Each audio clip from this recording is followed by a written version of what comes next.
go live. I know we're a few minutes late here, but there we go.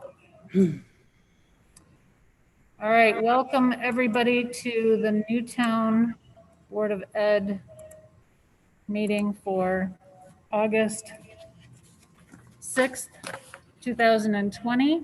This is our special meeting. We appreciate your being here. This meeting will be recorded.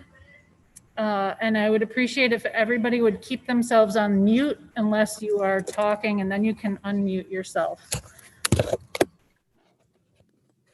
All right, and we'll start off with the Pledge of Allegiance. I'll turn my computer around, see if we can get the flag. If you'll join me in saying the pledge. Pledge allegiance to the flag of the United States of America, to the republic for which it stands, one nation, under God, indivisible, with liberty and justice for all.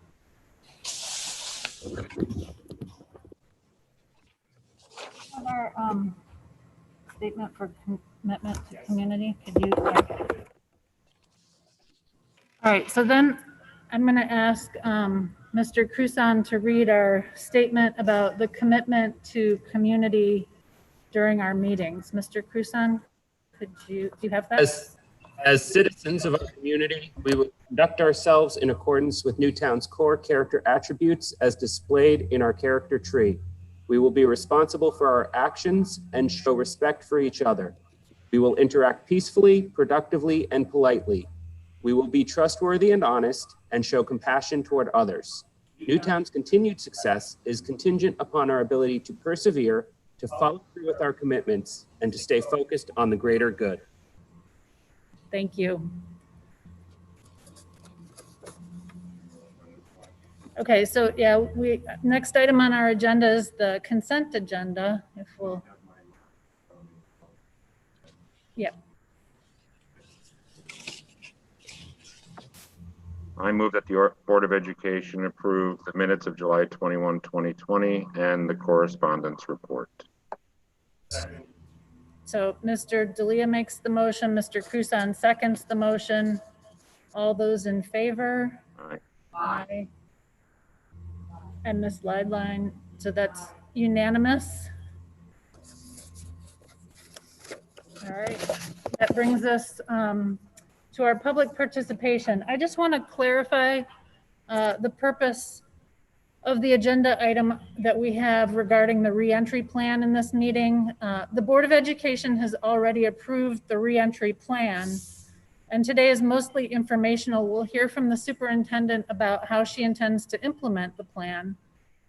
Much as she would do for a snowy day, she makes decisions based on the plans or policies that we have in place and what is in the best interest of the safety and the security of our students and staff. So we're coming to the end of a long process of analyzing the reentry plan, and clearly feedback is always important in how decisions are made, but I just wanted to make clear where we are in this process. And with that said, I'll open up our first public participation where the board welcomes commentary regarding items on the agenda. We just ask that after being recognized, you state your name and address for the record and keep your comments to under 3 minutes. So we have several people on the phone. I'm happy to take comments from anybody. You can unmute yourself by hitting *6 on your phone. I think everybody on the phone is muted currently. So is there anybody who would like to address the board at this time?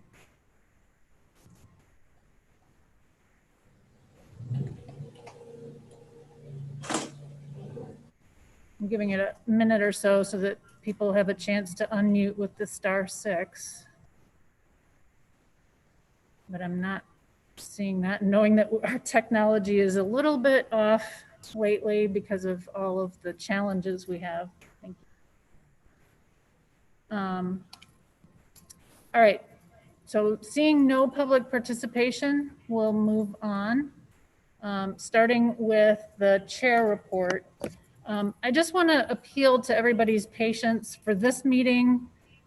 because of the new format that we're using right now, but also in the coming weeks, just because of all the challenges we're facing, and including the most recent storm. I know that I'm out of power, much like the majority of the town and many of our board members who are here today, our superintendent. But it's a short time frame before schools open, and the limited use of technology and a lot of decisions to be made in just the short next 3 weeks before schools are scheduled to open, 3 or 4 weeks. So I'm asking for everybody's patience at this time.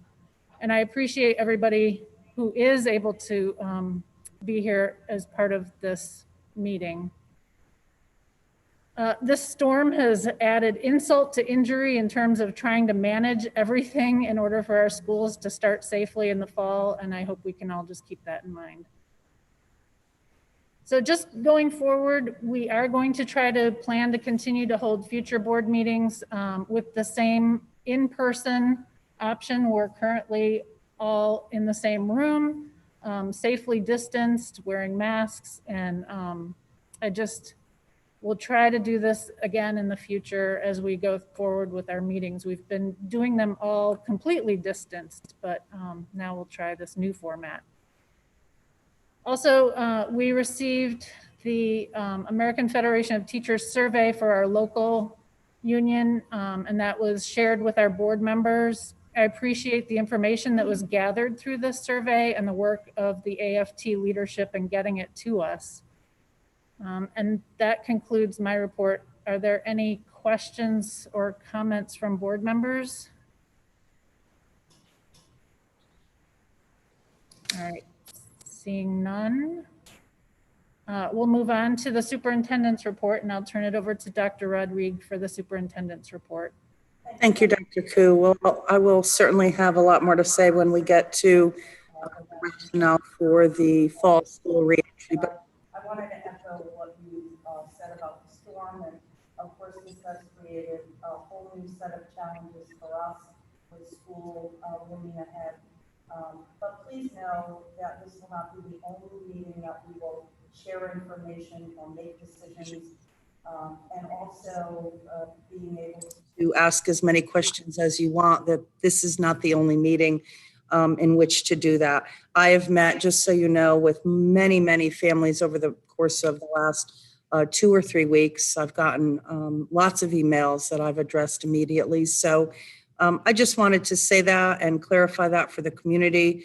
Unfortunately, we are on a timeline, so I wanted to make sure that we were able to speak openly and publicly with the Board of Education in making any changes to the model for reentering school in the fall. So thank you for that, Dr. Koo. All right, any board member comments or questions at this point? All right, sensing none, we'll move on to our committee reports. I know there were, I believe the communications committee met. Did you have anything you wanted to report, Mr. Cruson? We met relatively briefly. Not working. There we go. So we met briefly on Monday just before. Can't hear him. Oh. I don't know. Is it? Mine was working fine. No, it's not.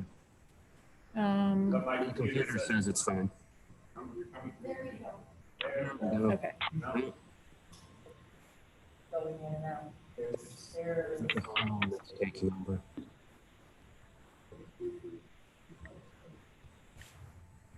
How's that? I don't know if mine's working or not. It's definitely coming through yours. Technology, isn't it wonderful? Can you hear him, Kathy? No, I cannot hear. I thought it said you were muted when the phone number came up, but I could be wrong. Can you hear me, Kathy? Very faintly. Not coming electronically. I don't know why, because mine's I can. Oh, that's better. That was better? good. Yes. I think there must be a delay in the connection. So the communications committee met briefly on Monday before everybody. Lost it again. It's not coming through, it's not coming through the room and somebody else's mic. Except, as far as my computer says, it's picking it up, so I don't know why it's not coming through Zoom. If you unplug the earbuds, does it do any different? No. Does this work? That's good. Moment. Yes. Let's see if it holds on. Okay. Nope, there it is. Drop back out again. Mine's hit and miss for some reason. What if I move closer? Just don't worry about it right now. I'll get the report at a future. I can hear you. It's dropping in and out though. It's not consistent. So I'm gonna have to connect on the phone. I just switch to something else. Okay, so we'll delay that report and then come back. And the other thing I have on here is public building and site. I don't know, I know they've had on their agenda that they're talking about the Holly engineering process. Has anybody been keeping up with that? I went. Can't hear.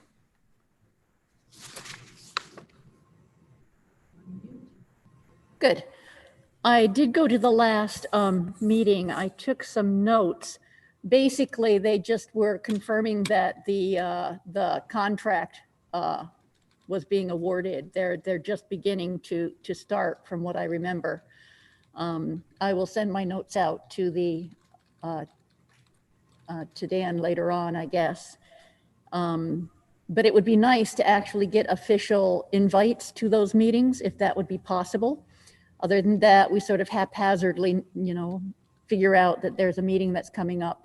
But it'd be nicer to be able to actually join it officially, rather than just phone and listen. Yeah, Michelle, would you, can I? Mr. D'Elia? Michelle, would you mind reaching out to maybe the chair of that committee and asking them to invite us to these meetings? Would you mind doing that as our board chair? Yeah, I can do that. Because I did not even know that these meetings happened and I should be there. Okay. Thank you. If you don't mind. Okay, so, and I have also that Ms. Zukowski has been attending the CABE Summer Leadership Program, and she's shared her notes from that program with us. They've been valuable in terms of sharing information about other districts and how their reopening or re-entry plans are working or being designed, and equity and diversity and inclusion. And Deb, would you like to elaborate some more on what you've been doing at the leadership conference? No, you don't need to. I don't mean to put you on the spot. I just wanted to say that I appreciate the work that you've done and the notes that you're sharing with us. I'm pleased to share the notes. I just was not prepared to actually speak to them on this. And generally what happens is for every hour or so they talk, I generate 4 pages of notes. That is, it's like drinking from a fire hose, especially the last one we had, which was on equity and diversity, which I will be, doing a little bit of background research to make sure that I can present it as completely as possible. So those notes will come at the beginning of next week. And the last 2 sessions were both postponed. They're going to be rescheduled because, a lot of Connecticut was out of power. Okay, great. Thank you for sharing that information with us. It's good to have. And then, I don't know, were there other liaison activities or other reports that Mr. D'Elia, did you have? I had my orientation meeting for Ed Advance with Jeff Kitching. Quite interesting, all the services that they provide our town. it's a wonderful organization, and I learned a lot just from that hour that we spent talking about everything and going over how it works. So I'm just looking forward to that starting up. It'll start up in September. Great, thank you. So that'll be a monthly meeting that you can bring back information to us on. Thank you. And then Mr. Cruson, do you want to come back? Okay. I'm still fighting with it, and it hasn't let me on to the phone call, so I've got nothing. Here. How's that? I just noticed somebody in the waiting room. Was that you? Hello, can you hear me now? Yes. Okay. There we go. So you. Okay, so Mr. Cruson, would you like to give us the report on the communications committee? Yeah, we had a relatively short meeting on Monday before the storms hit. We discussed the various articles we're going to do and who we need to meet with to facilitate our interviews, gather the information we need for those articles. We're aiming to have them all written by the end of September and ready for Dr. Rodrigue to look them. Oh, I'm sorry. Oh, There we go. As I was saying, so then we're hoping we'll have the whole newsletter done for the second meeting in October for the board to approve. Great, thank you. Are there any questions or comments from board members? All right, so that brings us to our old business, and I imagine what many people are on the line here to hear about, and that's the update on the Newtown Public Schools reentry plan for the fall of 2020.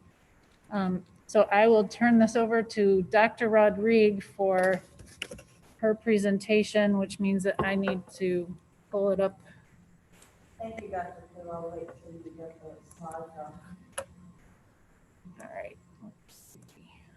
And again, I can just start by saying I know this is. not hearing Lori very well. You're not Can't hearing me hear. very well? No. I'm Jeepers. not on mute, so can you hear me better? You were loud and clear before, but I can hardly hear you, Lori.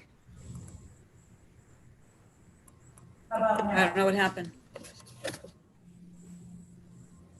Can you hear me now? No. No, very faintly. Same thing is happening. Now you're loud. Now I'm loud? Yes. Okay. Hopefully it stays that way. Yes. Okay. Great. Okay. Okay, so thank you, Dr. Q.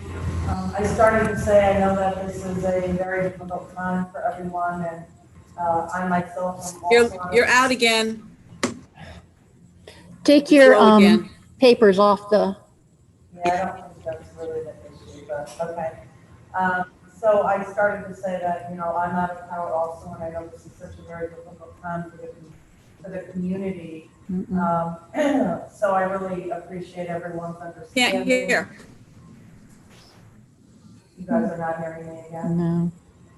It's coming through secondhand, and maybe call in the way Dan did. I'm gonna 'Cause- use Dan. Dan is gonna call in for me. Good. Let me bring my phone. Oh,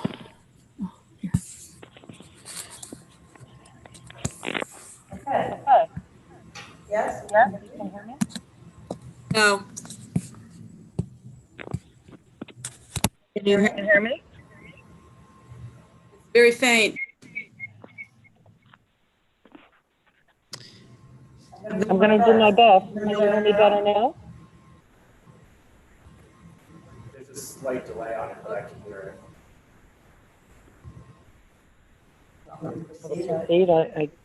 We can hear me on the phone, but I think other people should mute because we're hearing the feedback. Okay. Why doesn't everybody else mute?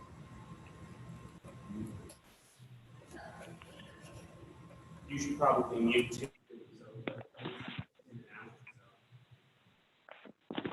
Okay, how about now? Can you hear me better now with everybody else muted? Perfect. Perfect. Perfect. Oh, wonderful. That makes me very happy. Okay.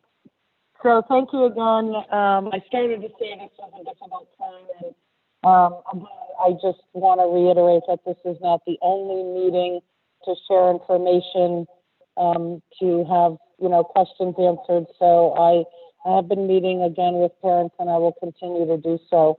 As you know, we've shared a great deal of information about our school reentry based on the work of our reentry committee, and since then, principals have sent out details regarding the logistics of their buildings, and our assistant superintendent, Mrs. Uberti, has sent out information just a day or so ago regarding the distance learning and what that will look like as our students come back to school, and how will it unfold in each of the models, the full in-person, the hybrid learning, and the full remote learning.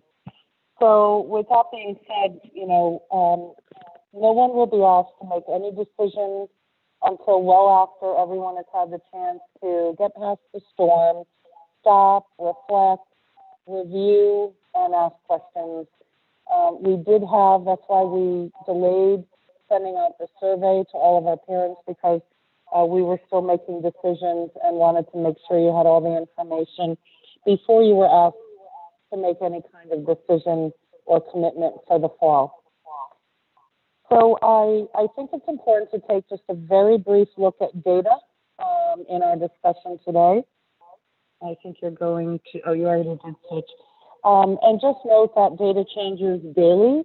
So this is really only as reliable on the day that it is captured. And I think everyone understands that. But I want to point out that there are more variables here than numbers and data. And our goal is certainly to share our case for a slower reopening in the fall, with the ultimate goal of bringing all of our students back for a full in-person model. And certainly we know this is what's best for our students. I don't think there is a parent or an educator that doesn't completely agree with me on that. And I just want to make sure that you understand we all have the best interests of our students at heart. Every teacher, every leader, and I know you as parents and community members as well. So I think that's a good starting point. These same positive trends that you're hearing about, if you just advance.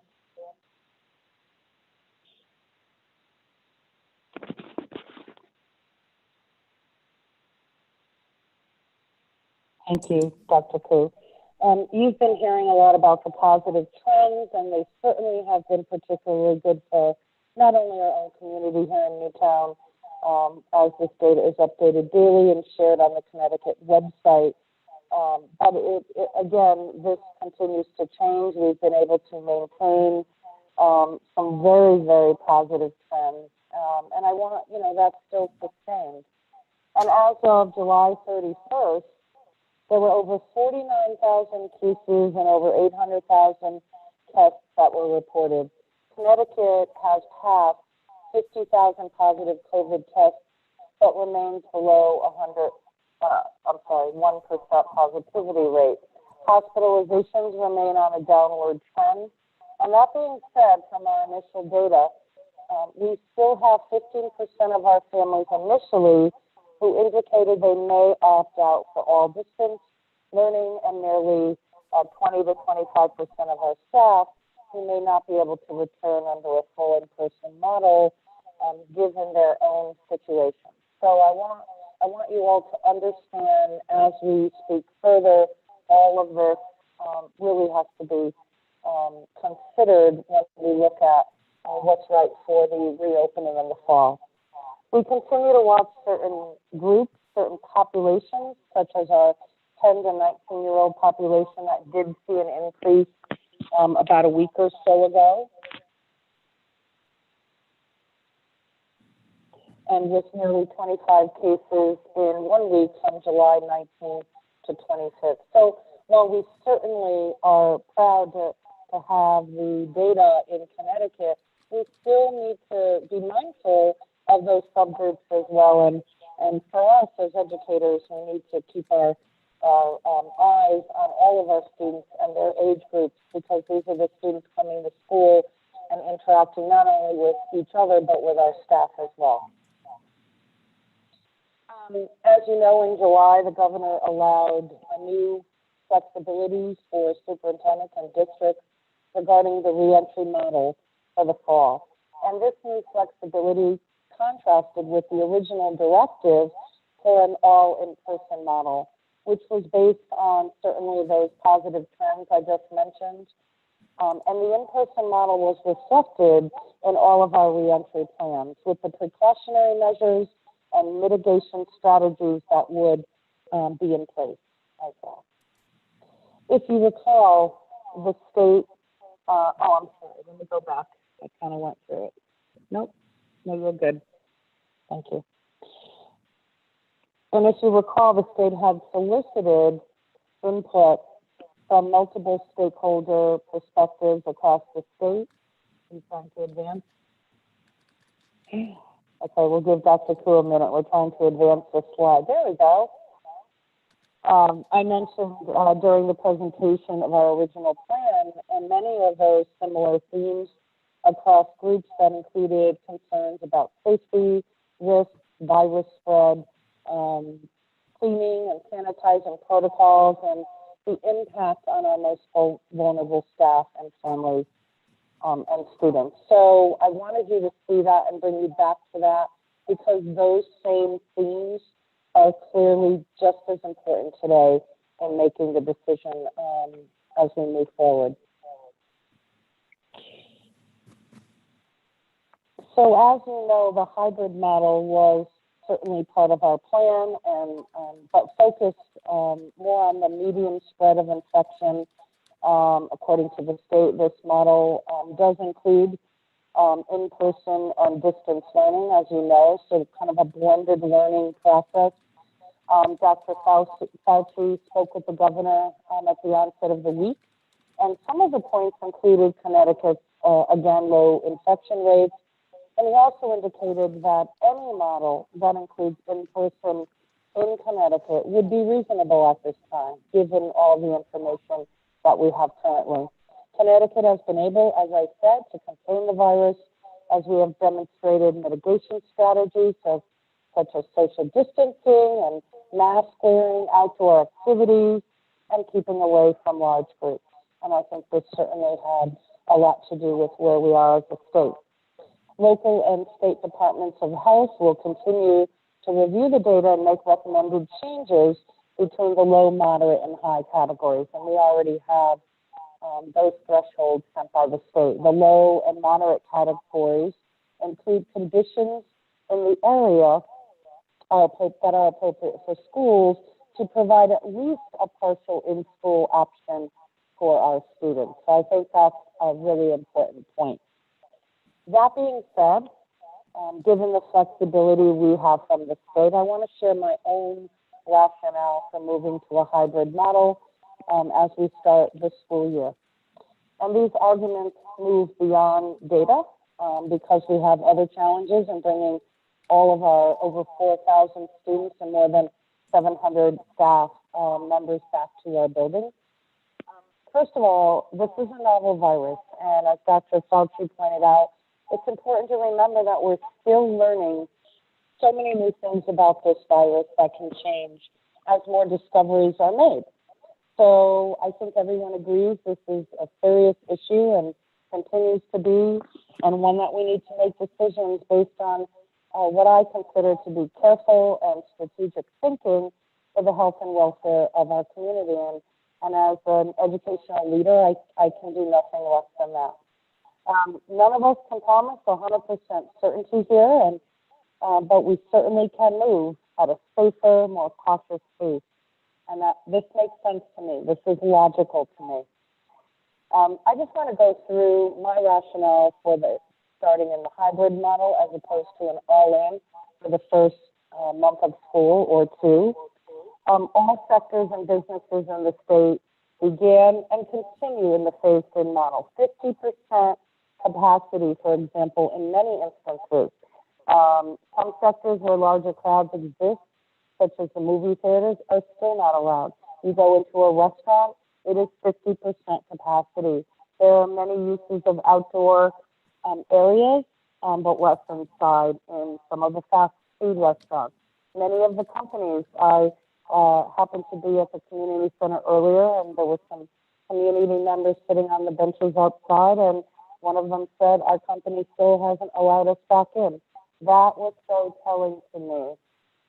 Colleges and universities, many are online. Many are starting there and remaining there.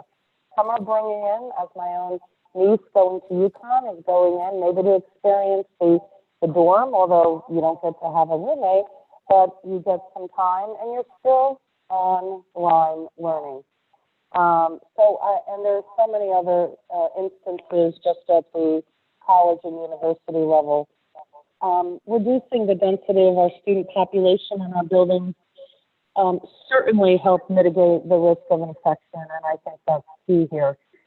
Even if you look at the European model, who kept student classes low with social distancing or brought students back in waves to start, and I know that Israel, one of the countries who returned to an all-in from the get-go, had to shut again.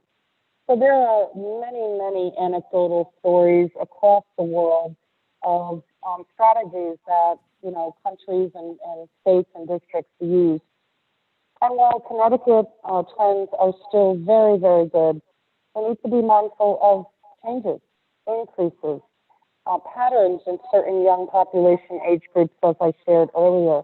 And as we sustain positive trends in low community spread, which will make us very, very happy, we need to consider then bringing more students back as part of our plan. And I'm looking in this plan for the potential of considering more elementary students back by October 5th and secondary 7 to 12 back hopefully by November 1st.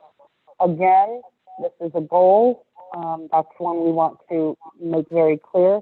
The hybrid will also provide time to experience two models and be fully prepared when we need to move to a full all-in model. And I think that's critically important. Last time we went out unprepared, we were distance learning and, you know, hardly knew what to do with that. And this time we don't have that kind of pressure to move in that regard. The slower phase-in will provide the necessary time for our staff, students, and families to understand and practice all of the protocols and mitigation strategies that are in place for the fall. And this is critical. We need to think about this as a safer and more logical step toward opening our schools. And I'm glad the state provided this necessary leverage. I know personally and professionally, this would have been the route I would have gone, but we felt certainly that the directive was we didn't get much of a choice. So now that we do have that option, I think I would be remiss not to make a case for this.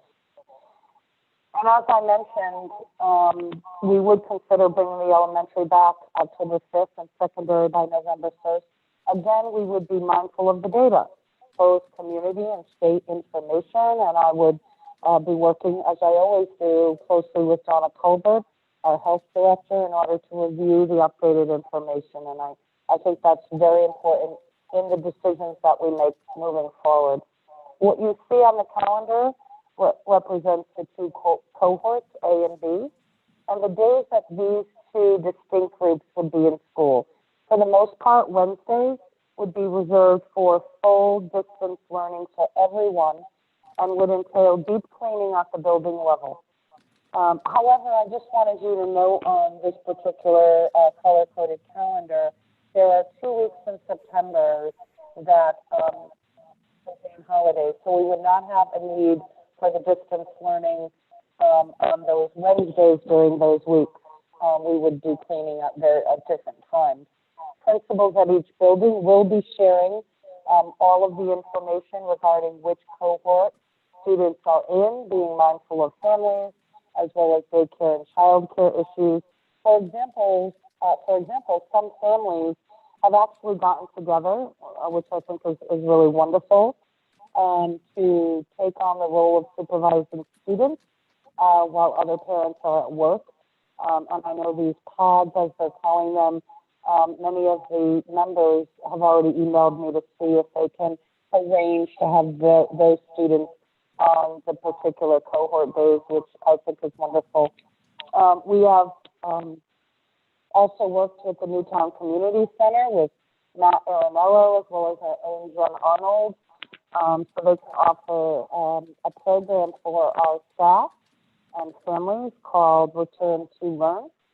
Students will be able to participate in the classroom remotely when their cohort is not in school, and of course while supervised. So small groups, social distance, groups by school, and of course wearing masks. I will be helping the NYA, who's mentioned they would like some help in planning some programs as well. Again, all of this to support our staff and our families regarding daycare issues in the community. And we already have notes for our staff members who have infants and also need daycare, and that has been running very successfully for multiple years. So we are very fortunate in this community to be able to offer programs for our families and staff, which will certainly help ease the burden no matter what model we happen to be functioning under. And as you know, this may change. The most difficult thing next to snow days, I think this is worse, way worse. And to make decisions so quickly, this has so many other implications. It's not just because of bad weather. It is because we know that things are changing negatively, and we either have to remain on the hybrid model or, a worst case scenario, to go out altogether once again. So I do so understand, not only as a professional, but as a parent myself. And we are trying. We really want to make sure that we have all of the resources to support you, no matter what decision I have to make as a superintendent. That will not be easy. Another thing I wanted to note on the calendar is that we kept all of the delayed openings and early dismissals in track, so as not to confuse you as parents and community members. And these shorter schedules are still necessary more than ever to continue to provide our teachers with ongoing updates and staff development, as well as virtual conferences, for example, with parents, which we still plan on holding. Thank you, Dr. Coates. So I want to continue because there are other issues I do want to highlight before I conclude. Things that have been coming up, as I mentioned, I've been speaking to many parents over the last few weeks. And we've talked about all of the models actually, and they've tried to make decisions that I know are not easy about keeping certain children home for their vulnerabilities or for other reasons. And it's not easy. One of the biggest concerns that continues to come up is the wearing of masks when the students return to school. And we know this will be difficult for so many students. It's difficult for us as adults. But I have to tell you, this is not debatable and something I've said to all parents. It is a critical safeguard for both staff and students, especially for our adults in the building, more so than anyone else.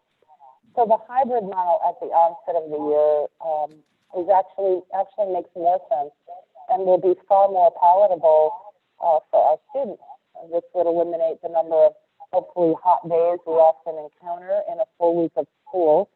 But as far as the masks, they are truly one of the more highly effective mitigation strategies, aside from hand washing, frequent hand washing, and social distancing.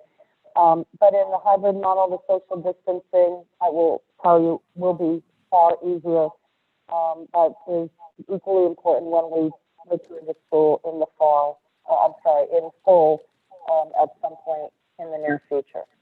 So that was one thing I wanted to mention because it does come up again and again by many of our parents and our staff. So we will definitely have additional masks for students, but we are asking that all staff and all of our students wear masks when they return no matter what model we are in. One only has to take cues, I think, from what has happened in other parts of the country when these mitigation strategies were not adhered to. Campers, for example, impacted at a summer camp in Georgia, where nearly 76 of the campers and the staff contracted COVID. Why? Because they were not implementing all of those mitigation strategies that I just referred to. That's only one example. I am sure there are hundreds more. Right here in Connecticut, where teams were together, I know the governor mentioned this as well, and we're not concerned with this social distancing or masks. Again, another breakout. So we don't want this to happen in Newtown. Again, when you bring that many students together, we want to make sure that We do so slowly, we do so cautiously and carefully, so that everybody is safe and remains such. The American Academy of Pediatrics considers that, because this was a question that has actually come up. Once again, it doesn't matter. It's going to be much easier in the hybrid model, but eventually we're going to all be together. So our staff continues to ask, as well as parents, about the 3 feet. Excuse me, Lori? Yes. Lori? For some reason, your audio just kicked in, so now we're hearing you on the phone and on the Zoom. Okay. So I think if you hang up the phone, you might be good. I hope so, or Dan will have to. How is that? Better. It's good. It's good. Can you? Okay, that's good. So I was mentioning the American Academy of Pediatrics. It's a question that continues to come up about the 3 feet and the 6 feet and the science related to that. But with masks, of course, assuming those around you are asymptomatic, again, while this reduces the risk, nothing completely eliminates the risk. And I don't think anyone, including the medical experts, are saying that. But it does reduce the risk if you are wearing a mask, even if you are less than 6 feet. And that is actually what has been discussed and why schools are allowed to do that. Thank you. I think that should be made very clear. And I just wanted to mention other strategies. Again, the frequent hand washing, the not touching your face, all are equally important when we're talking about all of the strategies and what they can do to keep everyone safe. And I know that some have asked questions about face shields. We will be providing, just so you know, all of our staff with face shields as additional precautionary measures. But I want you to know this was not actually a mandate at all, but we're adding it as an additional precautionary measure for our staff. But these really do not take the place of masks. Case in point in Switzerland, where there was an outbreak and those employees at a hotel who wore face shields were impacted while those who were wearing masks were not. Again, one story. I'm sure there are so many other stories to tell across the world, but just one that I wanted to share with you. Just some final thoughts. We have worked so hard to create a plan that supports our students and our staff. We just received a survey, for example, from our teachers union, the NFT, which outlines concerns about returning to school. There remain concerns about implementing safety protocols, being able to maintain the social distancing that keeps teachers feeling safe, interacting with others, even their own colleagues. And so coming back in a hybrid model as opposed to an all-in makes so much sense. I'm an educator. Even if I am superintendent, I know what those teachers are feeling. And I know it's difficult if you're not an educator to really, truly understand that. But I know as a parent, you want to make sure that your sons and your daughters are safe. And of course, this is something that we all certainly are striving for. So I am recommending a move to the hybrid model to start the year. I will be sending a letter out to all parents and staff about our plans, as well as that color-coded calendar so that everyone understands the A and B cohort days. And of course, anyone can continue to set up office hours with me. I don't want to just limit it to certain days. You can call me anytime. I always give you my cell phone. I am free whenever when it comes to speaking to you and hopefully helping you understand some of the plan. Again, these are not easy decisions, but I have to do what I feel is right for staff, students, and the entire community regarding health and wellness and student and staff safety. So I did want to, I know this was a very difficult day. Unfortunately, we have a lot of work before school starts, and I could have easily sent out a letter. I know some districts just sent the letter and pretty much made the decision and it was done, but I wanted to make sure that the Board of Education heard all of the reasons for my moving to a hybrid model. So I do want to thank all of the board members for listening, and I certainly welcome questions at this point, but thank you.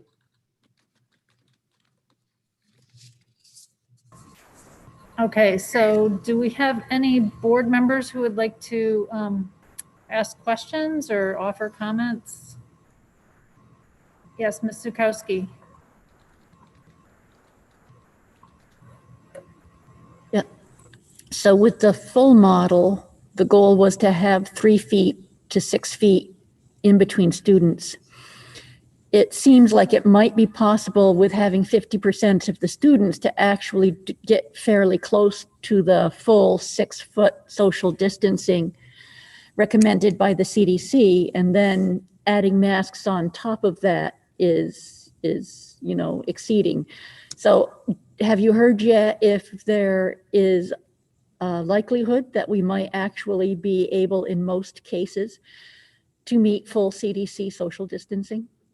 Well, the CDC does have 3 feet to 6 feet. So that I just want to clarify that is within their requirements and the state. However, certainly we were already at 4 to 5 feet at elementary, in some cases more than 3 feet. I'm losing you again. Oh. Okay. Can you hear me now, or same thing is happening? Not great. I'm as close as you can get. Are you hearing me now? Yeah, it's going in and out, to be honest. Try having Deb mute her mic. I think what happens is somebody else is picking up your sound. Are you hearing me now? Yes. Yes, better. So let me answer, Mrs. Zukowski. I'm sorry, you have to mute, but the CDC, just I want to make sure we're clear that their recommendation is 3 to 6 feet, as you know. Otherwise, we would not be returning to school at all. But as we move to a hybrid, I will tell you that in those areas where we couldn't get 6 feet and maybe we're at 4, we know we're going to be higher than that now. So we could legitimately get to 6 feet. I can't promise every classroom, for example, at the high school will be that way. Even in half a classroom size there, 10 to 12 students, they might be at 4 or 5. But either way, it will be so much better because you're talking about 50% less in population. The other side of this is that that's 50% in a hybrid. That doesn't account for the students whose parents do still feel they want to keep them home. So it could be more than that, where you're definitely going to achieve 6 feet in that regard. Okay, are there any other board member questions or comments? Mr. D'Elia?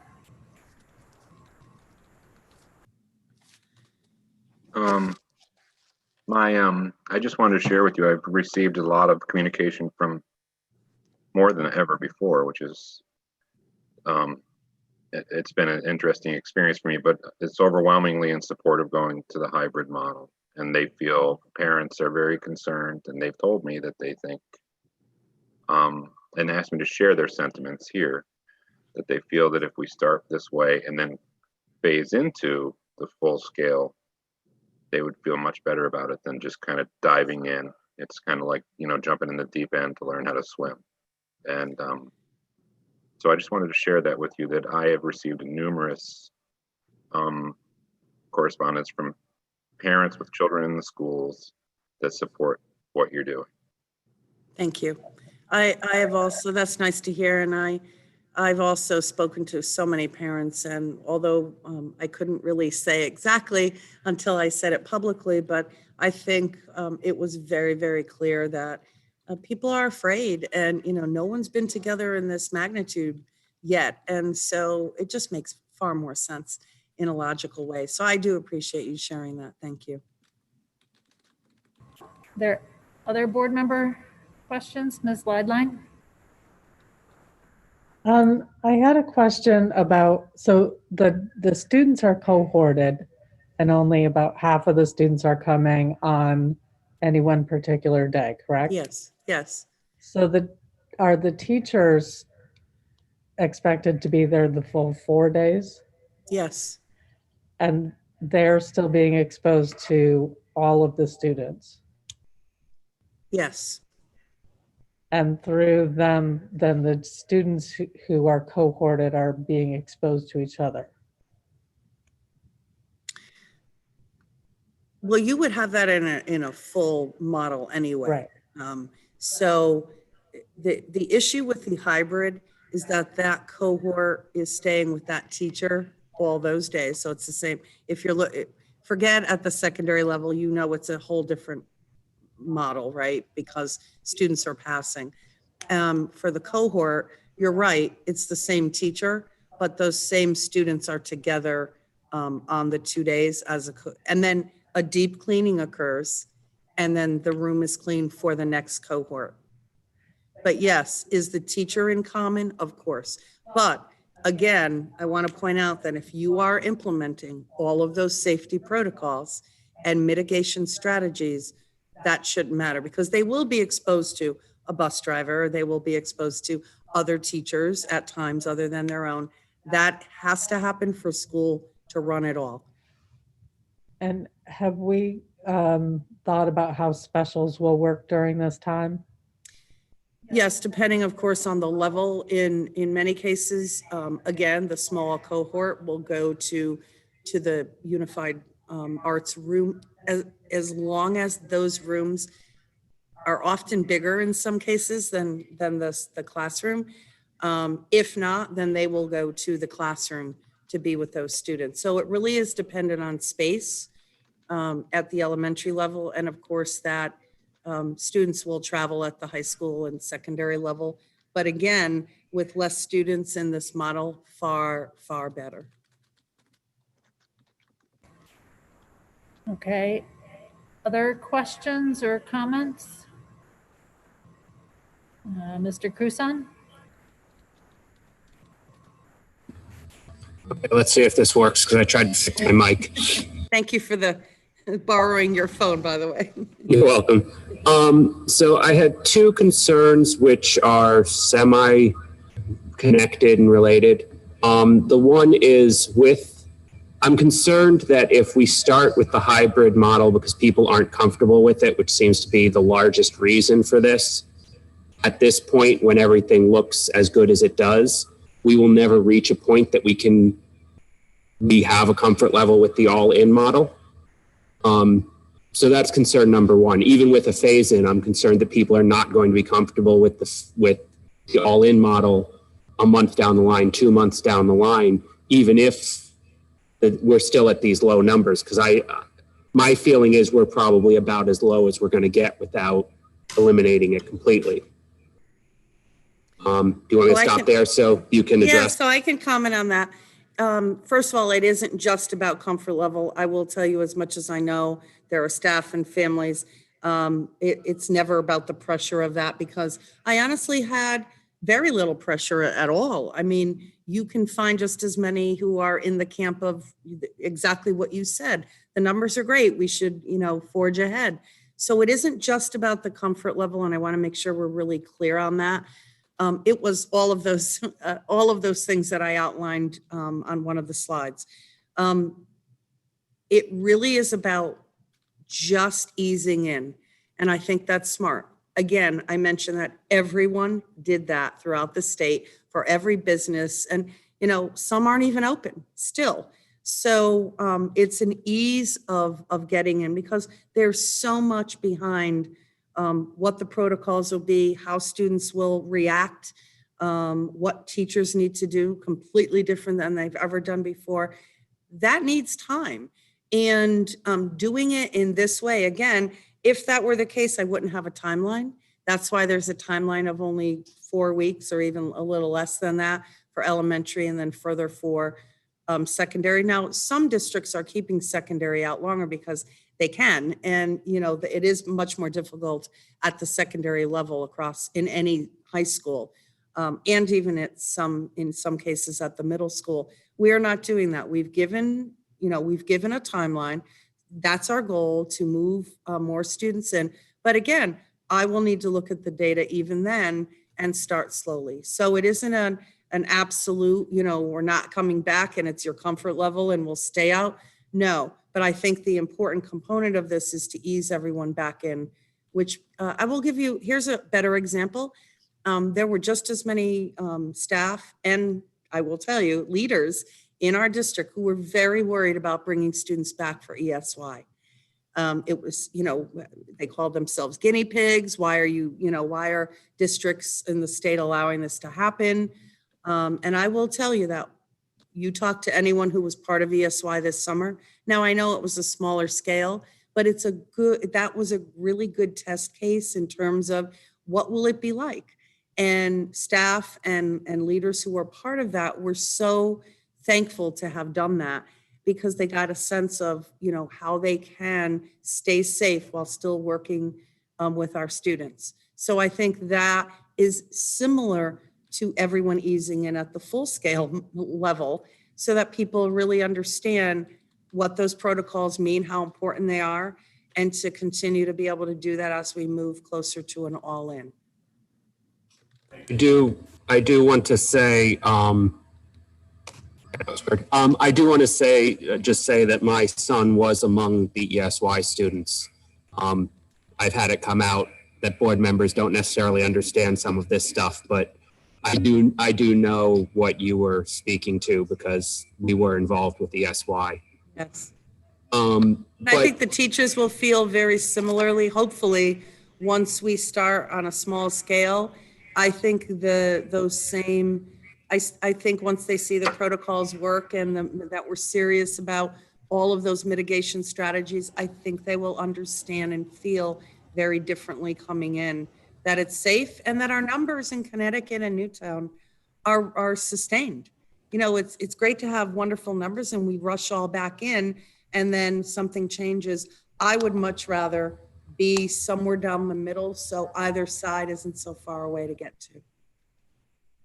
I did want to, I'm glad that you brought up the 4-week timeline, the 4 and the 8-week timeline that you mentioned, because my other concern revolves around this not completely being a phase-in. It feels like if we bring all of K-6 back at the same time, it feels like we're really delaying whatever is going to happen by 4 weeks, because by bringing them all back at the same time at bottlenecks such as transportation, it's just like we brought them back all in. We'd still have buses just as full on October 1st as they would have been on September 3rd when we bring them all back, if K-6 comes together, as opposed to spacing out the grades. Say bringing K-1 back first, bringing 2, 3 back. You're going to have half the buses filled because you have half the population. Not to mention many many parents have also said they're driving. So we're going to worry a lot more about the bottlenecks at the schools. But I will tell you that there will be much space on the buses now than there would be on an all-in. When you have 50% of your population, I get what you mean. The entire K-6, the entire district is coming back, but they're coming back at only 50% capacity. So that's when I say an ease in, it will be 50% capacity in the classroom. It will be 50% capacity on buses, in eating lunch. So that density, lowering the population density, you can talk to any medical expert, that helps tremendously. What I was saying was, when you say that we're going to bring all K-6 back on, I can't remember the exact October date, Consider bringing them back. Well, Yeah. But if we bring all of K6 back all at once, it's the same as if we did an all open a month earlier. I'm concerned that we're pushing whatever effect we might see off a month because we're not really phasing in So- at that level. It's like an all in just a month later. So now we're phasing in only now, not then, because right now we were asked to bring everyone back. So we're phasing in to the all-in model. We're phasing in there. We're still phasing in because we're only doing 50% of the entire school district with starting with the K6 and then moving to the secondary, which is the 7 through 12. So in that regard, we're phasing in, but I'm talking, when I say phase in, I mean now, before we get to the all-in. And even that isn't an all-in because 7 through 12 will not yet be in school at that time. So that's, but you're right. At that time, when we decide to bring back elementary, we're bringing them back as if we were planning as we did earlier with no flexibility all in. Now, again, it does buy us time too. If we continue to see some trends that we don't like, moving on the negative, some changes, I'll be working with Donna Colbert. Again, we may say, you know what, let's start with the K4 or the K3. We can make those decisions. And I want to have that ability to be able to do that as most districts have. And that was the part that I was getting. When I hear phase and I expect, okay, maybe we'll start with K all in and the others at hybrid. And then after a week or two, we'll add first grade to that. And then we'll add second grade and we go more on a grade by grade level and load the buildings up. Right. So again, we want to be able to make those decisions right now. We want to get school off the ground and see how that goes and because there will be more decisions to make for sure. Okay.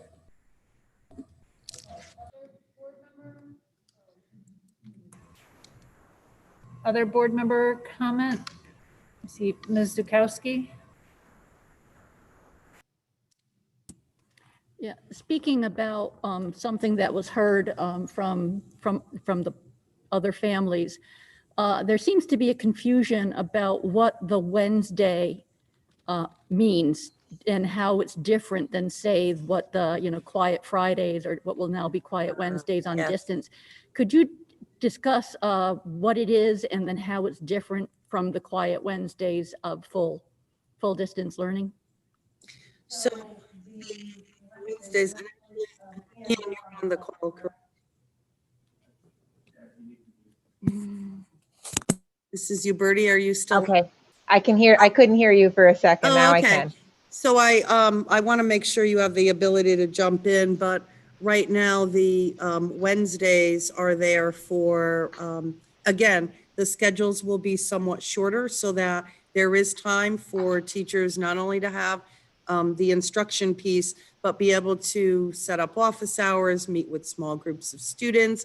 So it's very different from the Quiet Friday, which was meant so that teachers can take part in professional development. Again, that was one of those on the fly kinds of things where we felt like teachers really needed that time. So if we were in a distance model, then the Wednesday becomes a little bit different because they will have that time to be involved and participate in staff development. But this Wednesday is a little bit different. It's a Wellness Wednesday. There will be a deep cleaning happening. Instruction continues, although the length of the instruction will be a bit shorter, and you'll get those details as parents when the principals send out that information. Ann, did I forget anything, or do you need to clarify something? No, I think the important thing is that it is a remote learning day for everyone. The teachers are teaching remotely and all students are learning remotely. And that is the reason why the periods or blocks of instruction are shortened, so as not to have everyone on their screens all day long. And there is more details on that in the instructional plan that went home to parents on Tuesday, as well as sample schedules. And I will be sending out a letter, hopefully later today, first thing tomorrow. I know many people don't have access. And we'll make sure that you will see it, whether it's posted, it will remain. This is not going away. I will make sure that you have multiple venues through which to review and take a breath and be able to really fully understand the hybrid model, and of course, moving to all in. Anything that we want to give you time, especially because of the storm. So there will be a survey coming out in my letter, linked in the letter, so that you'll be able to access that and truly make a good, rational decision about sending your child or children back to Newtown Public Schools. We hope you do, but we understand you have all of the information, and we understand that's your prerogative as a parent. We think we have a very rational and sound plan to keep everyone safe. And we hope you agree. I think the hybrid model is really just helps ease everyone back into the learning environment in the safest way possible. So. Okay, other board member comment or question? Yes, Mr. D'Elia.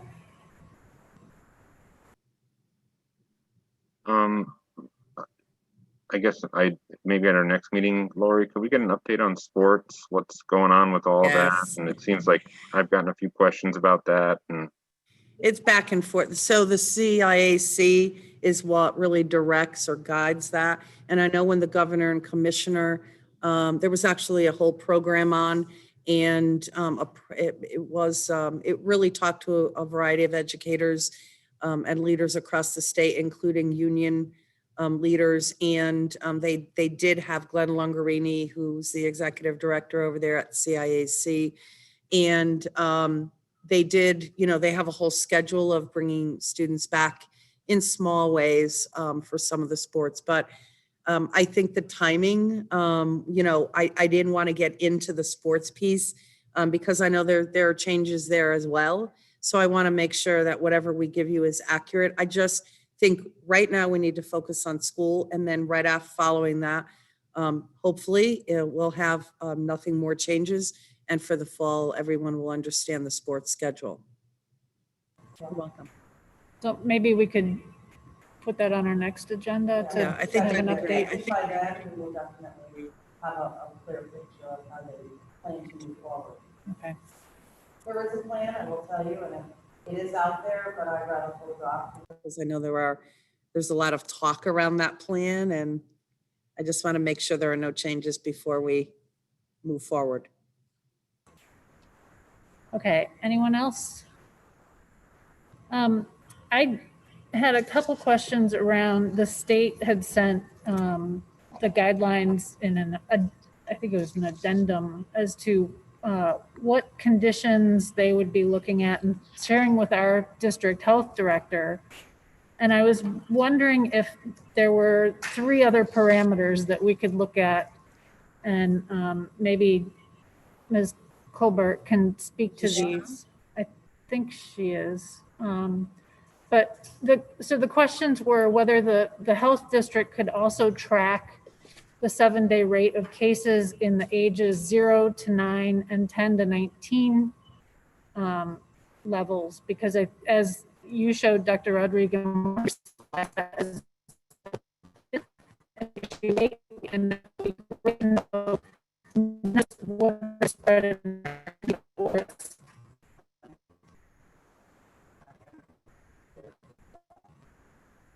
So I to know whether you can track those 7-day cases of your students.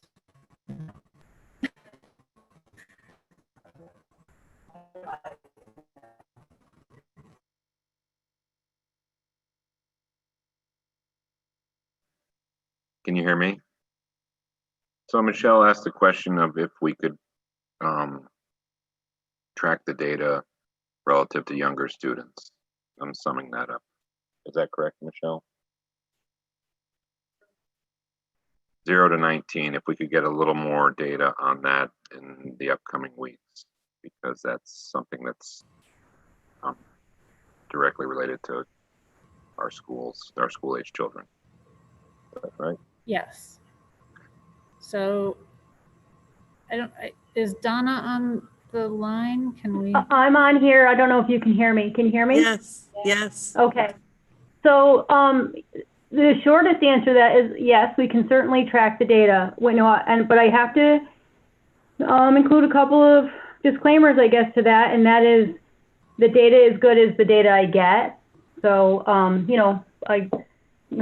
apologize for that up front because it comes to me sometimes very slowly and sometimes not complete, but I'm, certainly willing to track it. I think it's important. And so we will do that. I will also add that the state health department wanted us, they're sending us information about, and some tools about how to track as we move forward with opening schools. And they have told us to be careful about, almost like micro tracking, because small changes can look large in a small area. And we know that we could very well be using that to make decisions that are going to have huge impact. So, so yes, I'm very willing to do it. And I just want to urge caution. Sometimes people take those decisions and think they're the end all be all. And, why aren't we following something? Because sometimes the case information, it's hard. Like right now, I can tell you that in the last couple of weeks, we had some cases that were older data, like from April, May, and June. And so it made our case numbers look like we were having a spike when we were not. So they showed up on the state database in total, but they weren't just happening in real time.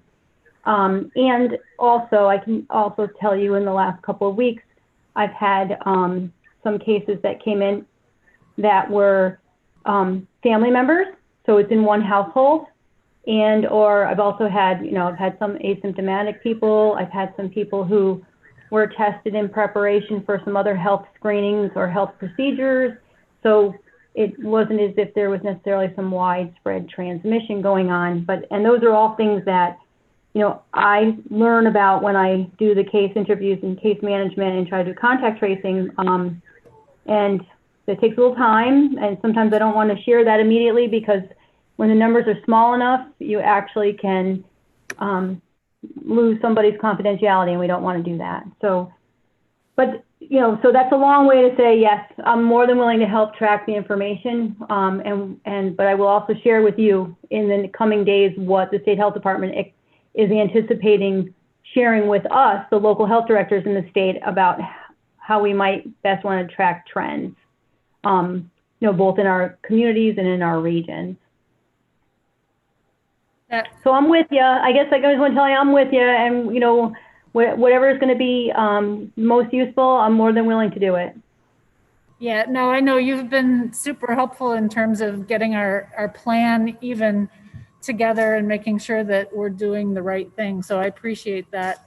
And then in terms of the other two questions that I had were about the turnaround time on testing, because I know there have been problems. If you could make sure that if there are lengthy wait times in terms of testing, if we could know that as a district, that would be helpful as well. And then the other one was the positivity rate, which has been in Connecticut very good, but if that ever creeps back up, I think we should probably keep that in consideration. Absolutely. Yeah. Absolutely will. And I will just tell you what I'm seeing coming in, and you knock on wood when I say it. We've been doing really well here in Newtown. We haven't been seeing what either has been experienced down county or across the eastern seaboard. And I hope that we can keep that up. But so far, so good. Everybody's doing a good job out there, which I really appreciate.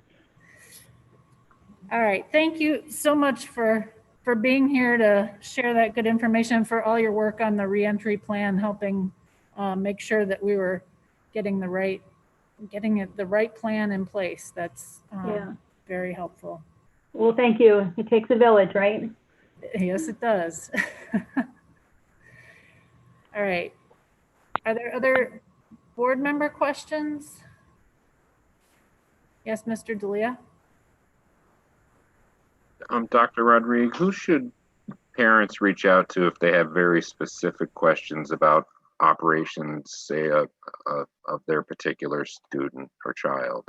Should they reach out to the principals? Yeah, so a lot of them have been reaching out to principals if they have a logistics issue, things about drop off, because the principals have already sent their plans with some very specific details.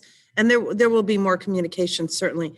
If it's an overall generic question and they want to talk it out with me about the plan in general, or, those kinds of things, then certainly they can reach out to me.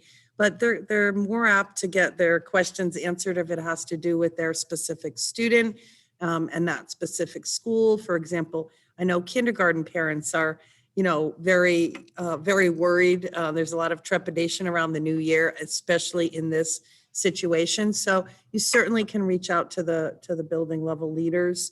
And if they're special ed parents, they can reach out certainly to the case managers just once school begins, and it's getting closer, and in late August teachers are back, so they're more apt to have good answers for them rather than the district.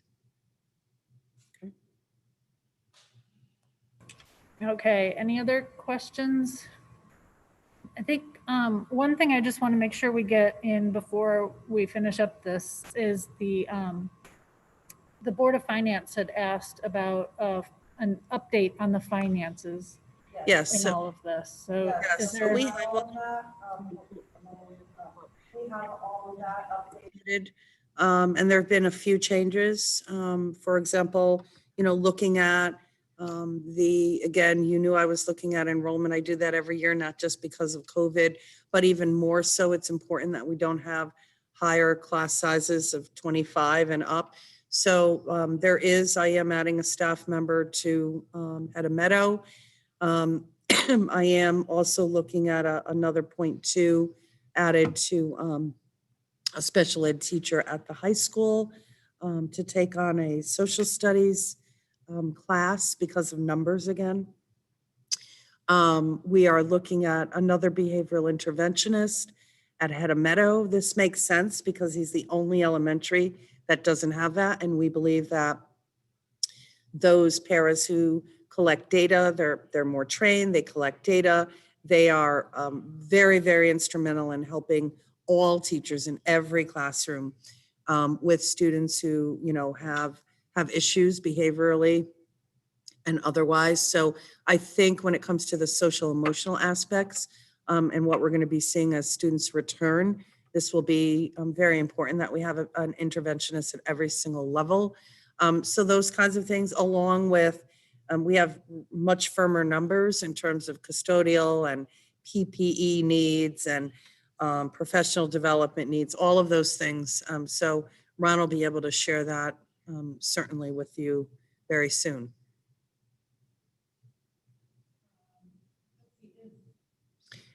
I think Ron's on, isn't he? Ron, are you still on?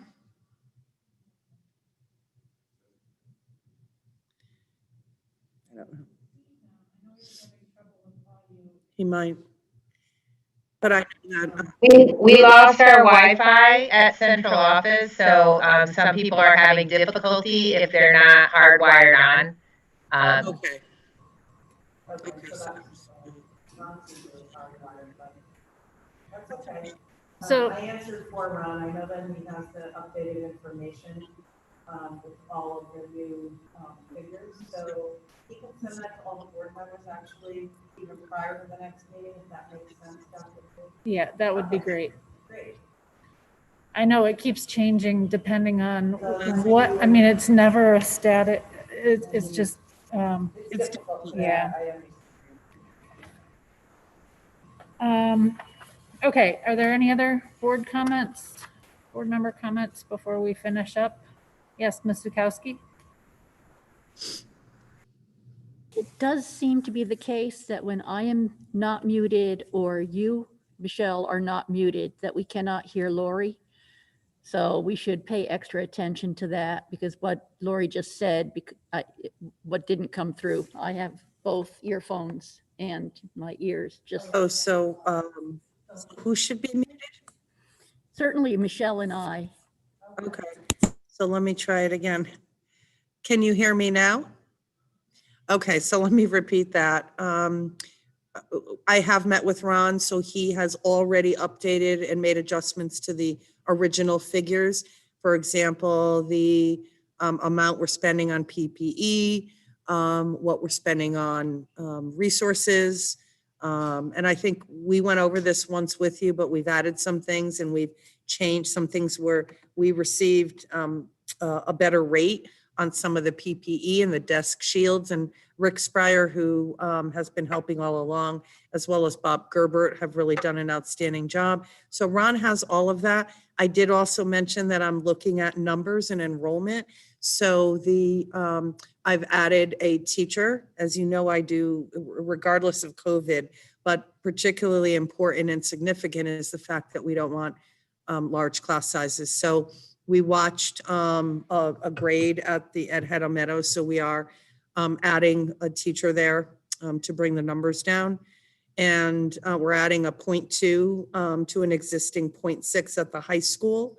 And that is a special ed teacher who will also take on a social studies class, which is great because he's co-teaching anyway in that area. So it really worked out for us and we needed it.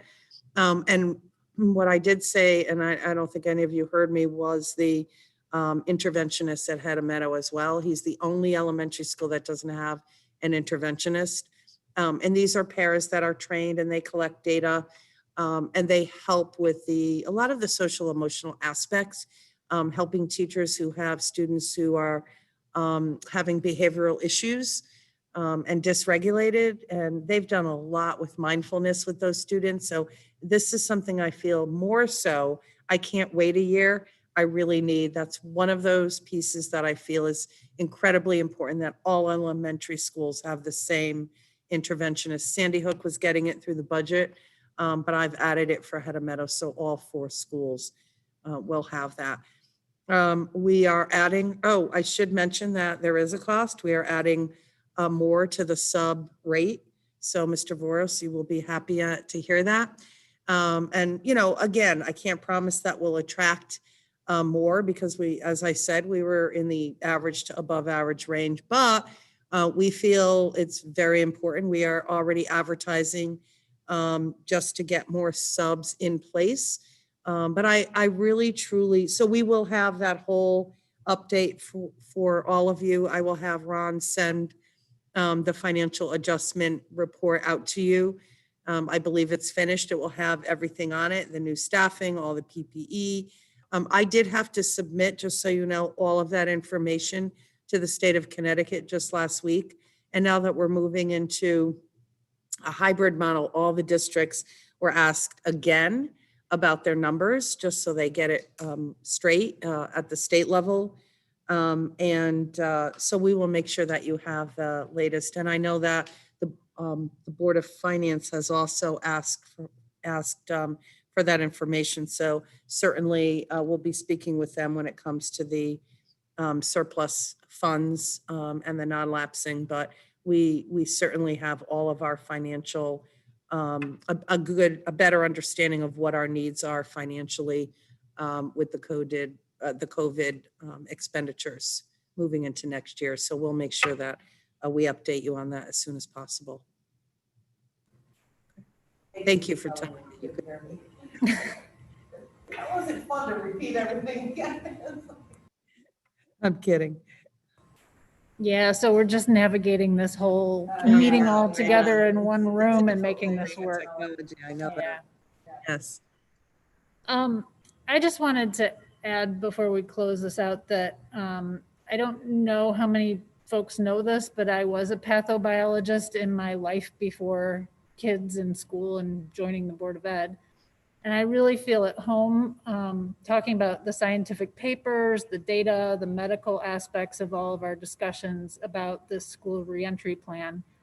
And I do believe that the district has come up with the safest plan for the parameters within our control. And there are limitations that are beyond our control. And one of those being the knowledge that we have, just within the past week, we've learned new things that are changing the conversation about transmission in children and how they're affected, but also the infrastructure that we have available to us. So, whether the testing is working and whether the PPE is available are two huge things that I think we depend on government to work for us, but also the infrastructure within our schools. And then the difficulty of cohorting and how you do that within a district is just a challenge. And then also whether we can maintain the 6 foot or 3 to 6 foot distance between students and staff, that's another piece that's just a limitation of the buildings that we have available.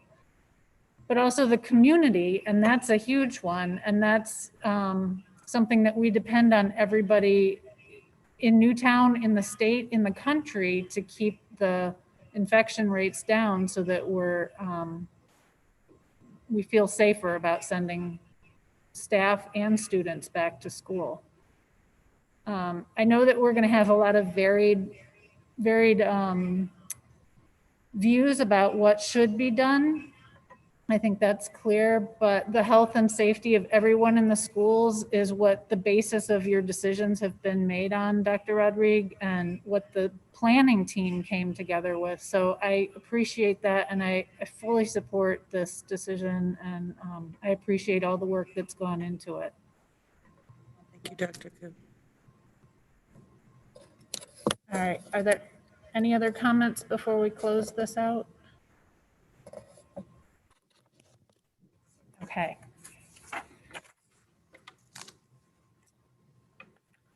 I'm trying to figure out where we are on the agenda now. New business. New business. Okay, so we have the discussion about the proposal for transportation route changes. So this was added to the discussion to allow the possible discussion on this. This is a special meeting of the Board of Education, which means that we can't add items to the agenda once the agenda has been posted. So Deb Zukowski had brought forward some questions and ideas about cohorting students on transportation and how that might be done. And All-Star engaged in the conversation and discussions, and they liked some of the ideas that she had. And they committed to looking at the suggestions for possible changes in the future.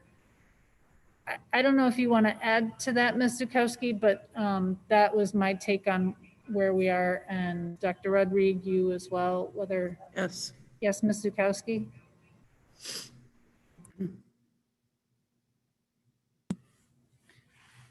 My concern was that if we start seeing trending upward in terms of infections, such that we really have good reason to ensure that the hybrid model is as safe as possible. One of the issues is that you've got, for every bus, you have every bus with 2 different students from 2 different schools on it. And those students from the schools may have different risk levels in terms of transmission of the virus. So it seemed like if there were a way specifically for this situation where we're hybrid, so only 50% of the kids are going to school any one given day, and we have added incentive to try to, that is worth disrupting currently accepted routes, whether or not we would have an option of actually getting buses that would serve one school only. So there was a proposal that says to basically divide the region geographically by bus routes and then have 2 buses on every route, and thereby making sure that the total ride time would not go up. The bus company is currently looking into this. There are complications at the high school level because of the breadth and richness of programming may make cohorts, A, B cohorts defined on geography a little less tenable or possible. But it's a question first of whether or not we can get the bus routes to the point where we can guarantee that only no more than 50% of the bus is occupied. And while doing that, ensure that we can keep elementary students on one bus, read students on another, and potentially, but not necessarily, middle school students on one bus and high schoolers on another. So the bus company is currently investigating the possibilities, and we look forward to hearing more information from them.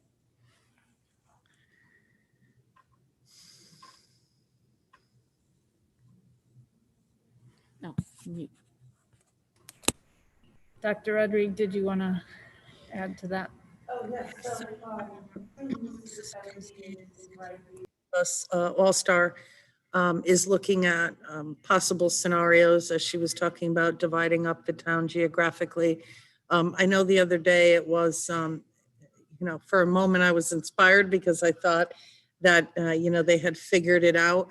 But what they had figured out was only if you had certain buildings going in as a phase-in rather than half of the students in those buildings. And of course, we don't want certain buildings in and others out. We don't want to, that would defeat the hybrid model or the half-in of 50% capacity. They are looking, I know that it's not just the high school, it's Reed. More buses, when you have a two-tier, you need the buses in those areas. So I know that they're running into issues that way as well. But again, we had a great conversation, Mrs. Zukowski, Dr. Koo, you were on that, with Rich Dufour from All-Star and Alan Colangelo as well. And Ann Uberti was on that call. I think it's going to be very difficult and challenging, but we do have more time now. So we knew that one of the things I recommended was we're going on hybrid to start, but the hybrid that we're talking about is when we start to see cases and there's more of a medium spread. Mrs. Zukowski just thought it would be best to look at what are all the ways that we can look at to keep, students safe. So again, that it probably even goes beyond the transportation. Some of the questions that came up even this afternoon, I think it was Mrs. Lideline. Again, we might be looking at a lot of changes if we start to see infection, and even if we don't go all out and we stay on hybrid, we might want to make changes because we're starting to see increased cases. So again, we want to look at every avenue and to make everything we do as safe as possible for staff and students. So we do appreciate the conversation and the dialogue. Again, All-Star knows what they're doing. They have done this before with the school start time. And so they know what it's like in a two-tier. And if all else stays the same, we'll see what we can do. But again, I appreciate the conversation. Okay, any other board member comments about this? All right, so we will move on to the policy. Oh, I'm sorry, action on our authorization of signature. So we need a motion for this. I move that the Board of Education authorize Dr. Lori Rodriguez and/or Ronald Benkowski to execute agreements, apply for grants, or to sign other documents as necessary in the normal course of the school system's business, including documents that support the adopted budget and that implement the board's established policies or programs. Second. Okay, so Mr. D'Elia makes the motion, Mr. Kusan seconds the motion. We do this as part of a policy. It seems pretty straightforward, but we're required to do it by policy. So are there any questions or comments before we vote? All right, sensing none, all those in favor? Aye. All right, that's unanimous. And that brings us to our first read on policies. Rebecca Harriman Stites was unable to make it during the day today, but Mr. Cruson, are there any comments that you'd like to add about the policies that we see in front of us for our first read today? They all look very important. They're very key to opening schools in the fall. Yeah. Uh-oh, is mine. There we go. So yeah, they're all, unfortunately I wasn't prepared. I didn't realize she wouldn't be here today. But these were all policies that we knew really needed to be addressed for the start of the school year. And so we, I wouldn't say we fast tracked them, because we definitely gave them the normal amount of discussion and consideration that we would any policy, but we wanted to make sure we got them before the board as early as possible to try and get them in place for the school year. Do you want me to go through them one at a time? So the first one, 0523, was equity and diversity. And this was, if I recall correctly, it's an edit on a policy we have, but we definitely wanted to flesh it out. Am I misremembering that? Yeah. So this is equity and diversity. I believe this is the new one that we had. You can look that up, though. I don't think we had that policy. I could be wrong, but the one thing I did want to point out is that we added much to it, and we also brought it forward to the community conversation that I had. I think that was going on a week ago. And they were able to, again, take their time, read it, and offer their suggestions. I actually had a Google Meet with one parent and a staff member as well. So they've offered some suggestions, and I'll be moving that forward back to the policy committee. That's all I wanted to say. Thank you. So we did flesh this out a bit. We went through it with a pretty fine-tooth comb. You can see all of the changes in red like usual. It was a big deal for us to get those definitions in there. Those actually came from a different policy or a different version of the policy, but we felt those were important to have in there. We also made, you'll see on the first page toward the top, we changed the word college to post-secondary education because we want to make it clear that there are other avenues that students take when they leave our district. And we also wanted to make sure to call out staff and leaders, as well as being responsible for promoting things in the school, as well as call out the term upstander, because that's something that we want to push in the schools, is the idea that students and staff should be upstanders as opposed to bystanders.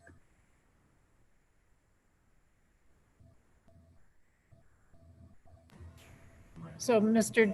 D'Elia, do you have a question?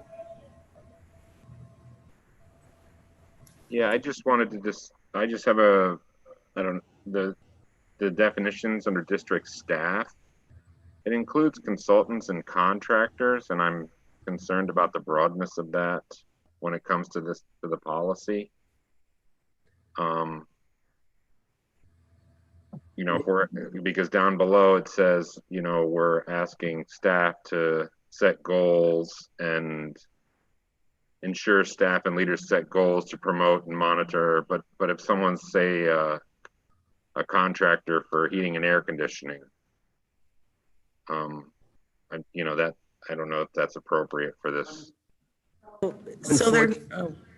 I was going to say, unfortunately, there are contracts. So the lunch staff, anyone working for Whitson's is a contractor. Any of the bus drivers are considered contractors. So we were trying to cover those people that definitely have regular interactions with the students, who are not directly staff of Newtown Public Schools.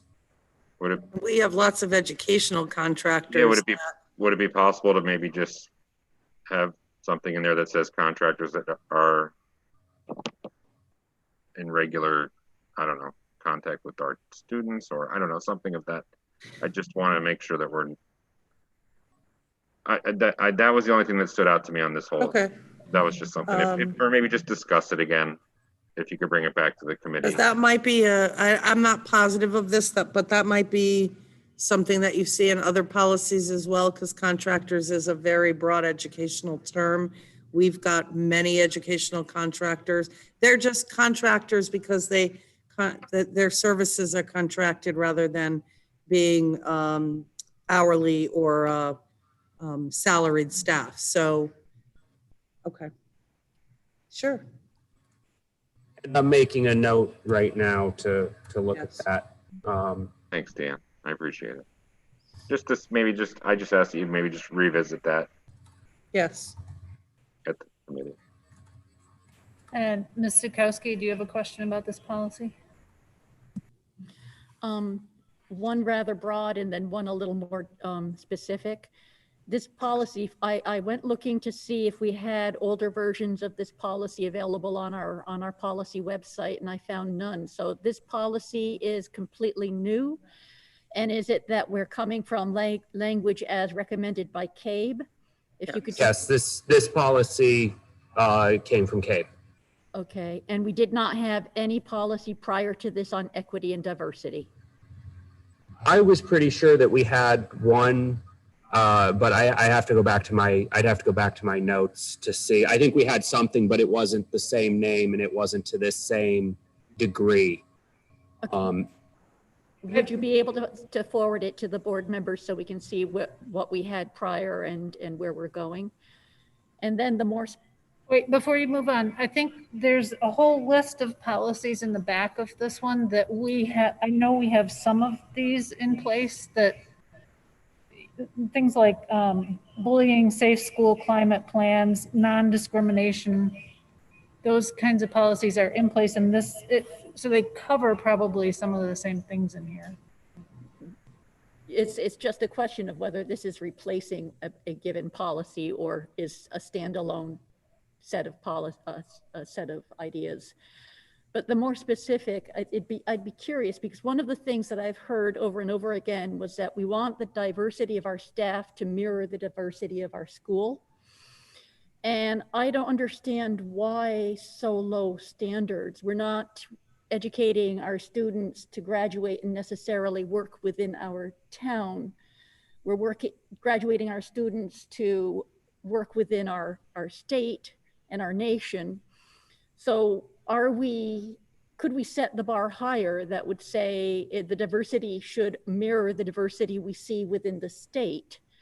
Otherwise, right now we have just a few percent of diverse students, and I would prefer to see a more representative percent of diverse staff, and especially enough so that they could better support one another. And I know that bar would be extremely high, and we could say our goal is to achieve it, but if this language says, well, if I have a school that is 100% white, then there will be no staff of diversity. If I have a school that's 100% diverse, then there will be no white staff. And I think that's just creating, if you don't mind my saying, two nations. And we need to come together as one and understand each other. Where's the specific language that you're looking at that? Let me see, which one's the diversity? I think it was in this one.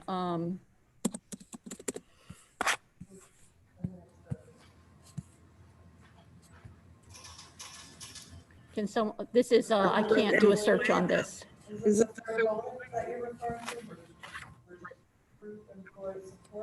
Yeah, that's recruit, employ, support, and retain a teacher, administrator, instructional, and support workforce that is balanced and reflects the diversity of the student body. Okay, so it would seem that the student body should be the student body for the state, would be a higher goal that I think would be one worthy trying to reach.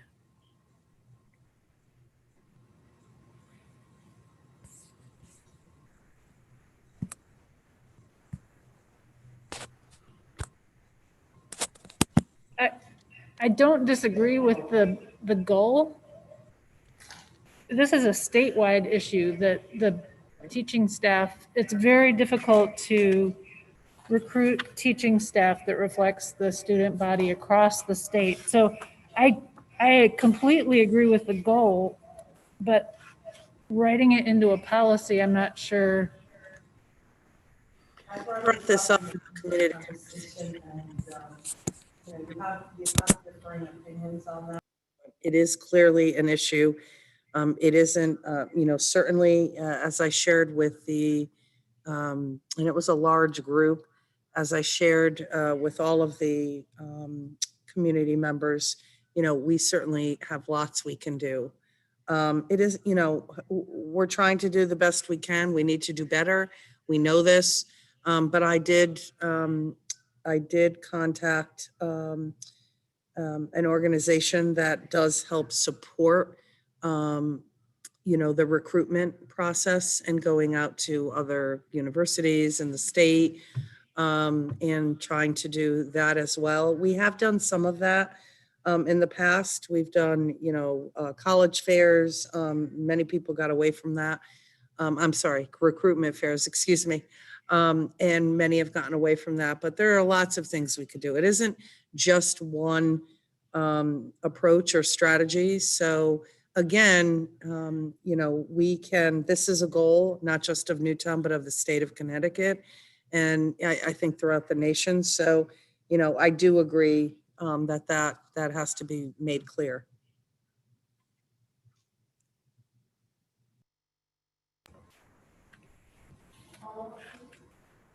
Yes, Ms. Zukowski. Yeah, my concern is that if we have it as written in our policy and we end up with a different Board of Ed and a different superintendent, then it's a check mark. People can say, well, we have the staff that it reflects our student body, therefore we've been successful. And, we can go a little bit over it, but, that the pressure would be off. I know we can't guarantee within our policy that we will ever meet the diversity as seen in Connecticut. But to say that, there's a minimum bar, which is diversity of our student body, but ultimately we want to see a higher level of diversity of staff over and above what is represented in our student body. And I think the words of the policy, if they added that, it would be a stronger statement so that when all of us here are no longer on the board, the policy will still say, keep on trying and don't settle. So my objection is not in the goal. It's rather that once we pass this policy, it will say the Newtown Public Schools shall recruit, employ, support, and retain a teacher, administrator, instructional, and support workforce that is balanced and reflects the diversity of the student body. My guess is we'll already be out of compliance as soon as we pass the policy. That's what I totally agree that this is something we should strive for, but to put it. We look at the language and we modify the language to show the goal, as well as, I think that there's work that could be done there that would strengthen this language without being in conflict with where we are. Okay, so, yeah. Mr. Voros.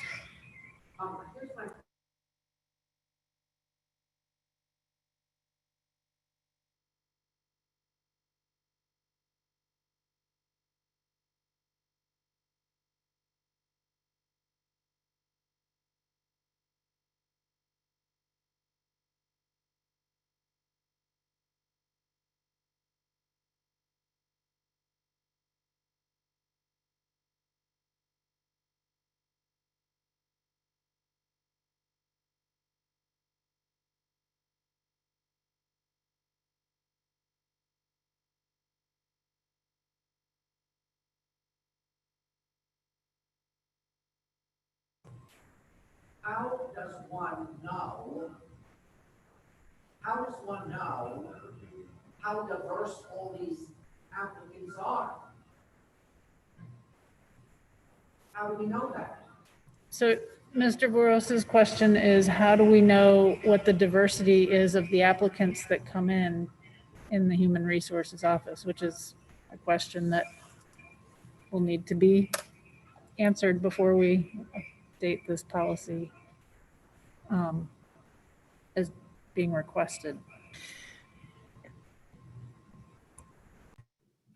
There are questions in the application process. Again, they're not mandatory, but optional. So, you know, it goes beyond just waiting for them to come through. It is, we're really talking about recruiting by going out there.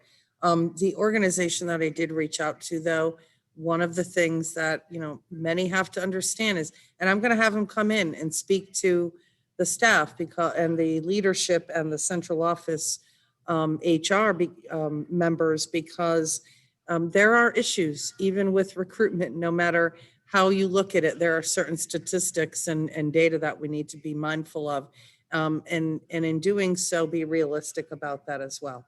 So in both, I think it's an outstanding goal. We are going to look at the wording and the language, because I do believe what Mrs. Zukowski said is I understand what she's saying, and I think we can make that actually better without being immediately out of compliance as well.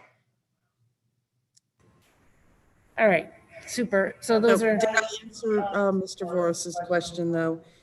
Those are ways that you could actually know who's coming in, but I think this really refers to the recruitment itself and getting people in from a diverse background.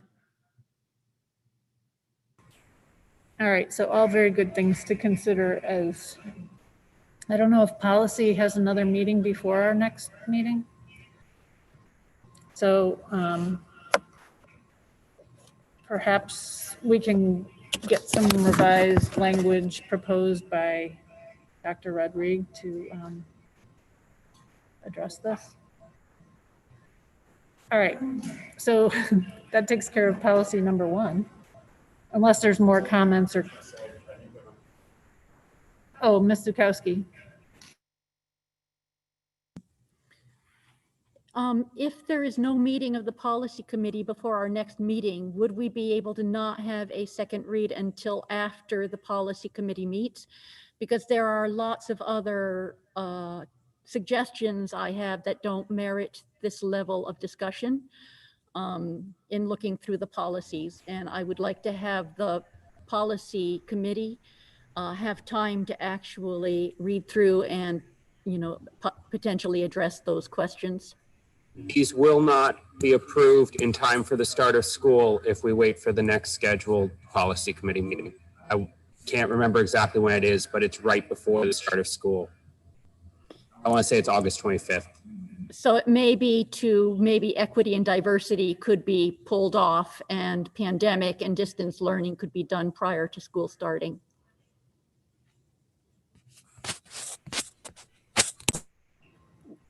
Was equity and diversity one that we were aiming to have by September?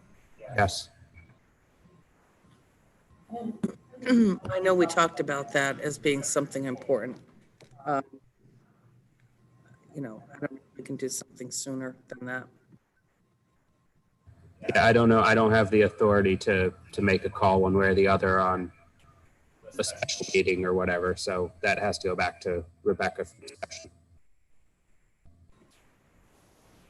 Perhaps another solution would be that you could forward your questions, Ms. Zukowski, to Dr. Rodrigue, and she could come up with suggested changes for our next meeting.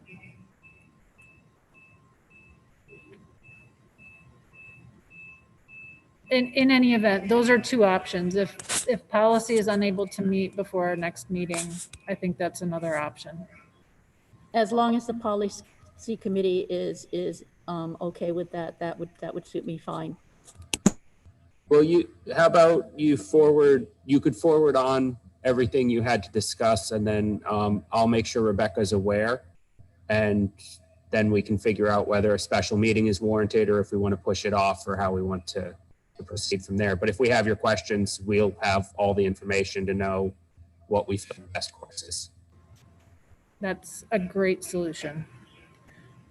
Okay, are there any other questions on this policy? All right, so Mr. Cruson, could you take us through 6114.8? So again, this is a timely one that we felt was important because we're in the middle of a pandemic.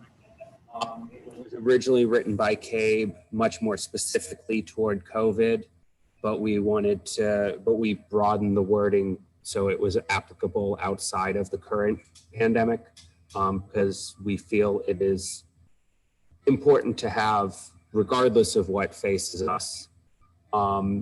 This did go through Anna Colbert's office. She did look over this. I believe she's still looking at the regulations on this, correct, Dr. Rodrigue? But we wanted to push but because the board doesn't approve the regulations, we wanted to push the policy out so that we had a chance to look at it and vote on it before school started.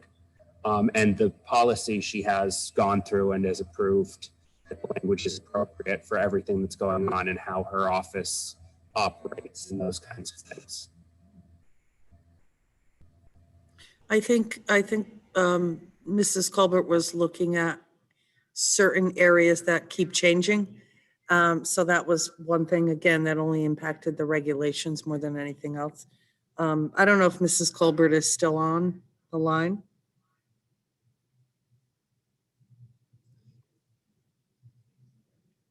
You do?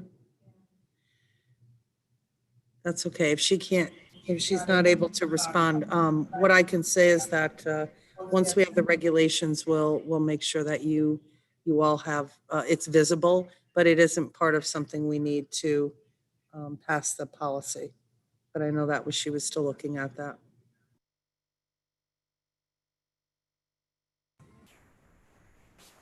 Okay, any questions on that policy?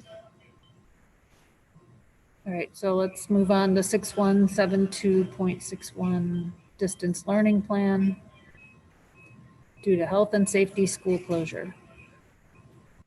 Again, this was a policy from CABE that came to us due to the timely nature.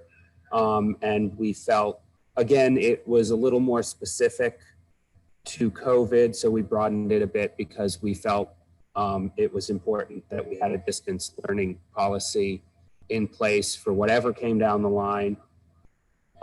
It is something we have put bits and pieces into other policies around, but this is the first full policy we have handling specifically distance learning. All right, great. Are there any questions or comments on that policy? All right, so if there are questions or comments that come up on any of the policies between now and the next meeting, as usual, you can forward them to Ms. Harriman Stites so that the policy committee can decide what to do with them. All right, any other comments or questions before we move to public participation?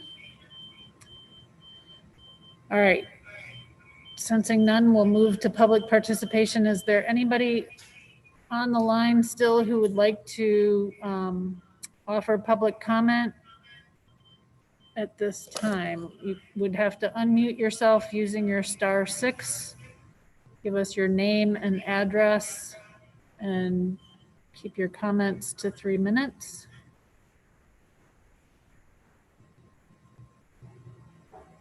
Anyone with a *6? All right, sensing none, we'll close out public participation and I'll entertain a motion to adjourn. Motion to adjourn. Second. Mr. D'Elia makes the motion, Mr. Cruson seconds. All those in favor? Aye. All right, we are adjourned. We'll be live for a minute more, so just